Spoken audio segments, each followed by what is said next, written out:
তো hello friends, good morning. Welcome back to my channel Arpita blogs. আশা করি তোমরা ভালো আছো, সুস্থ আছো। আমিও বেশ ভালো আছি। আমার একটা নতুন ভিডিওতে তোমাদের অনেক অনেক স্বাগত। সকালবেলা ঠাকুর প্রণাম দিয়ে সকালটা শুরু করলাম।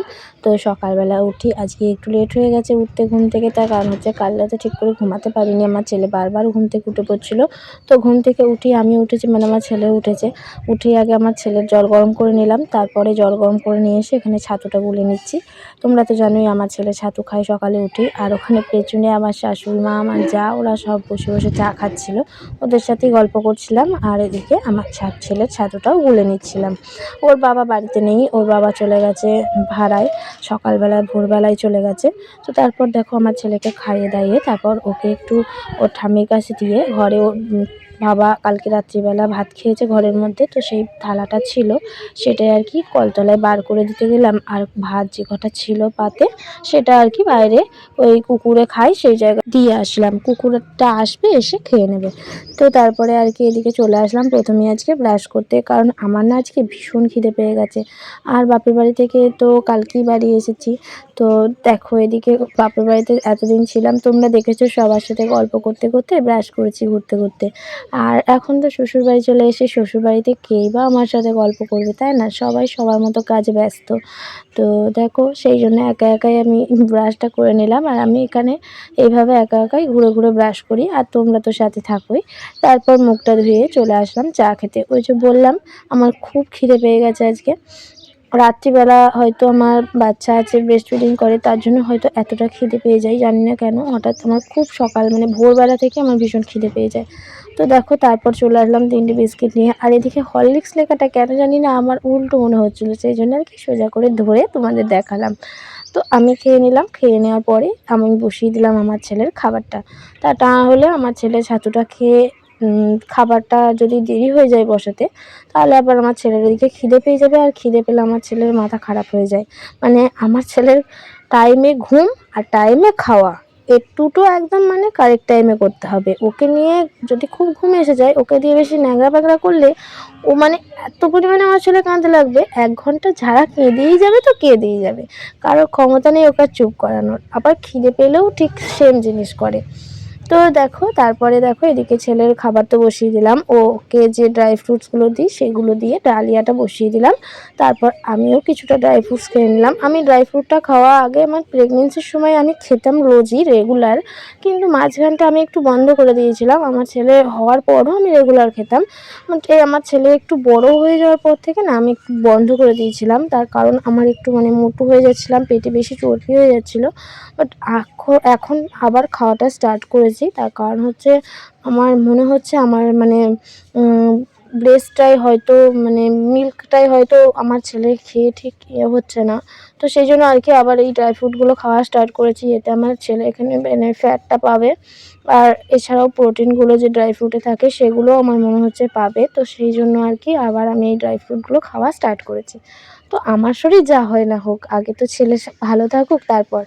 তো দেখো এই আর কি, তো তোমাদের সাথে কথা বলতে বলতে এদিকে ঘর ঝাড়পোছ হয়ে গেল। তারপরে দেখো আমি বাড়িতে ছিলাম না এতদিন, তার মানে বুঝতেই পারছো ঘরে যদি বউ থাকে না থাকে তাহলে তার বাড়ির বররা কি অবস্থা করে রাখে বলো তো ঘরটা।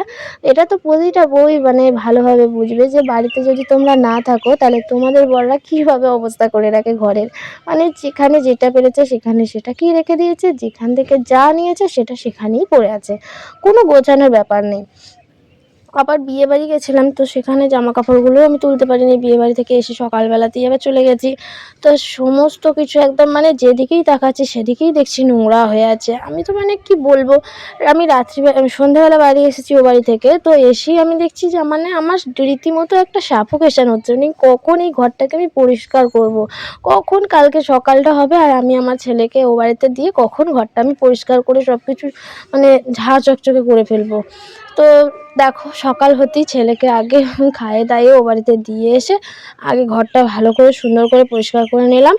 আর তারপর এদিকে যা যা জামা কাপড় কাচা সেগুলোও কেচে নিচ্ছি। আর সুজাই যে জামাটা পরে গেছিলো বিয়ে বাড়িতে না, সেই জামাটা একটা কি লাগিয়ে ফেলেছে, তার জন্য দেখছি শার্পে উঠছে না। তাই একটু কলগেট দিয়ে জামাটা ভালো করে ধুয়ে নিচ্ছি। কলগেট দিলে দেখেছি আমি একটা ফোনে ভিডিওতে দেখেছিলাম যে জামা কাপড়ে এইভাবে কোনো দাগ লেগে গেলে ওটাই লেবুর রস বা পাতিলেবুর রস বা কলগেট কলগেট দিলে উঠে যায়। তো আমি আগে আমার মায়ের কাছেও আমি দেখেছি আমার মাও ওরকম পাতিলেবুর রস দিত, বিশেষ করে সাদা কোনো জিনিসে। তো আমি পাতিলেবুটা পাইনি, কলগেট তো সবসময় বাড়িতে থাকেই, তো সেই জন্য আর কি কলগেটটা দিয়ে ট্রাই করলাম, দেখলাম হ্যাঁ নিমেষেই অনেকটা দাগ উঠে গেছে। আর একটু হয়তো আছে, ওটা উঠতেই চাইছে না, বাট অনেকটাই উঠে গেছে, ওটা যেটুকু আছে সেটা বোঝা যাচ্ছে না। তো তোমরাও কিন্তু ট্রাই করতে পারো, জামা কাপড়ে এইভাবে কোনো দাগ লেগে গেলে কিছুর এইভাবে কলগেট দিয়ে তোমরাও কিন্তু ট্রাই করতে পারো। তো দেখো তোমাদের সাথে বকবক করতে করতে এদিকে ছাদে চলে আসলাম জামা কাপড়গুলো মেলতে। তারপর আমার কাজবাজ সব কমপ্লিট হয়ে গেল। আমি তারপর এখন চান করে নিয়েছি, চান টান করে এদিকে চলে আসলাম ফুল তুলতে, ঠাকুরকে জল দেবো বলে। আমি কিন্তু তেমন একটা ঠাকুরকে জল দিই না, আমার শাশুড়ি মাই দেয়, তবে আজকে আমার শাশুড়ি মায়ের একটু লেট হয়ে গেছে, তার জন্য আমি ভাবলাম আমি ঠাকুরকে জল দিয়ে দিই, তা না হলে এখন বাজছে কিন্তু ঘড়ির কাঁটায় 12টা। এরপর আমার শাশুড়ি মা এসে আবার কখন স্নান করে তারপর আবার ঠাকুরকে জল দেবে, তারপর নিজেই বা খাবে কখন, সেই জন্য আমি ভাবলাম আমার যখন স্নান হয়ে গেছে তো আমি আগে ঠাকুরকে জলটা দিয়ে দিই। তো তারপর দেখো এদিকে আমি আমার কথা অনুযায়ী মানে আমার ভাবনা অনুযায়ী আমি ঠাকুরকে জল দিতে চলে আসলাম। ঠাকুরকে এদিকে মুছিয়ে টুছিয়ে মানে গঙ্গা জল দিয়ে মুছিয়ে ফুল দিয়ে সুন্দর করে সাজিয়ে দেখো সেবাও দিয়ে দিলাম। তারপর এবার চলে আসলাম নিজে দুটো খেতে। এদিকে দেখো মুসুরির ডাল, পেঁয়াজ কলি ভাজা, আলু ভাজা আর আলু সিদ্ধ, এই দিয়ে ভাতটা আজকে খেয়ে নিই। তো বন্ধুরা এখন বাজছে বিকাল 3:45 মতো। আমি এখন দোকান যাচ্ছি, তোমাদের সাথে অনেক সকালবেলা সেই ভিডিও শেয়ার করা হয়েছে, তারপর আজকে তো সামনে আসতেই পারিনি ক্যামেরার সামনে। তো রাস্তার যা পরিস্থিতি একটা গাড়ি গেলে তাকে সাইড দেওয়া যাচ্ছে না। তো আজকে তো তোমাদের সামনে ক্যামেরার সামনে আসতেই পারিনি, শুধু কাজ করে গেছি, তোমাদের দেখিয়ে গেছি। তার কারণ হচ্ছে একটা বাড়ির বউ যখন থাকে না অনেক দিন যাবৎ বাড়িতে, তখন মানে 3 দিন হোক আর 4 দিন হোক আর 1 দিনই হোক, তখন সেই ঘরটার কি অবস্থা করে, একটা ছেলে থাকলে সে একাই কি অবস্থা করে সেটা হয়তো আমার মতো বাড়ির বউরা সবাই জানে। সেই হয়ে গেছে ব্যাপার, মানে যেখানে পেরেছে পড়েছে, যেখানে পেরেছে ফেলে দিয়েছে, রেখে দিয়েছে, আচ্ছা তাই নোংরা হয়েছিল ঘরটা। মানে আমার তো কালকে বাড়ি এসে রীতিমতো সাফোকেশন হচ্ছিল যে এই ঘরটায় আমি কী করে থাকবো, সকাল হলে আমি কখন আগে একে গুছাবো। আর আমার অগোছালো ঘরে থাকতে একটু ভালো লাগে না, সত্যি বলছি। তো তারপর আবার বিয়ে বাড়ি থেকে এসেছিলাম, সেই সমস্ত শাড়ি মাড়ি কিছুই তো সব কিছু যেখানে রেখে গেছে সেখানেই ছিল, গয়নাগাটি সেগুলো সব তোলাতুলির ব্যাপার ছিল। তারপর এলোমেলো হয়েছিল সব কিছু, তো সব কিছু একদম টিপটপ করে গুছিয়ে দিয়েছি। আর তোমাদের সাথে দেখানোর সুযোগ হয়নি ঘরটা, তার কারণ হচ্ছে আজকে সোজাই কাজে যায়নি, মানে গাড়ি নিয়ে বেরোয়নি, একটু রেস্ট নিয়েছিল আজকে, তো সেই জন্য শুয়েছিল আর দেখাতে পারিনি। তো দাঁড়াও দোকানে যাই, তারপর কথা বলবো, হাঁপিয়ে যাচ্ছি কথা বলতে বলতে। এখন 5টা মতো বাজছে, দোকান থেকেই বাড়ি যায় দাদাভাই আসলো। দিন দিন আমার চোখ মুখগুলো যেন শুকিয়ে যাচ্ছে, সারাদিনে একটু ঘুমাতে পারি না, রাতেও ঠিক করে ঘুম হয় না। আবার মা বলছে ছেলের আবার নাকি ঠান্ডা লেগেছে, সারাদিনের শেষ নেই। বাড়ি গিয়ে আবার ছেলে রুটি করতে হবে, ছেলের দুধটা বোধহয় রমাজি জাল দিয়েছে, রুটিটা করে নিই তারপর আবার ছেলেকে আনতে যাবো।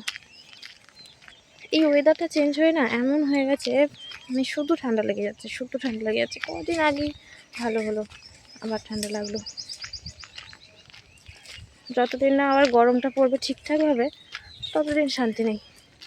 যখন এরকম শীত পড়ছিল তখনও ঠিক এরকম হয়েছিল, শুধুই ঠান্ডা লাগবে। এখানে শেষ করলাম ভিডিওটা, আর বাড়াবো না।